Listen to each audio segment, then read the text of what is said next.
আমি যে কখনো লটারিতে টাকা পাবো এটা আমি কখনো ভাবিই নাই, মানে আশাও করি নাই।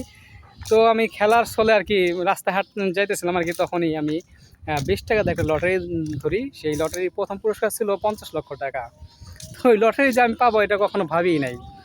তো ওইখান থেকে লটারিটার প্রথম পুরস্কার আমি পেয়ে গেলাম আলহামদুলিল্লাহ, 50 লক্ষ টাকা। তো সেই লটারি টাকা তুলতে গেলে যে আমি গত পরশু দিনের ঘটনা এটা।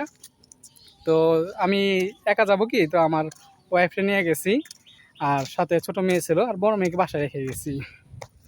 তো এখানে যে টাকা তোলার যে ফর্মালিটি, ফর্ম ফিল আপ বা কাগজ টাগজ যে আনুষঙ্গিক ব্যাপার স্যাপার আছে, সেই কাজগুলো আমি শেষ করলাম।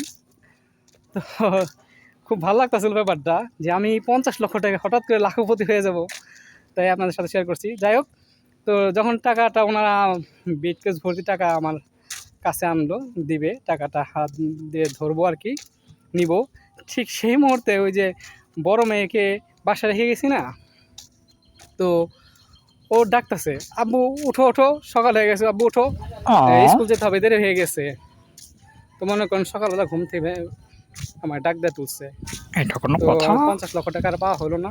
পরে বুঝতে পারলাম যে পুরোটাই স্বপ্নে দেখছি।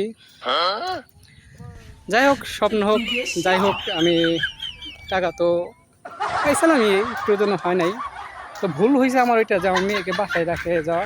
ও যদি বাসায় না রেখে যেতাম তাহলে হয়তো আমার ডাক উঠাই দিতে পারতো না। তো এই ছিল ঘটনা, টাকা পেয়েও পেলাম না। সবাই ভালো থাকবেন, আসসালামু আলাইকুম।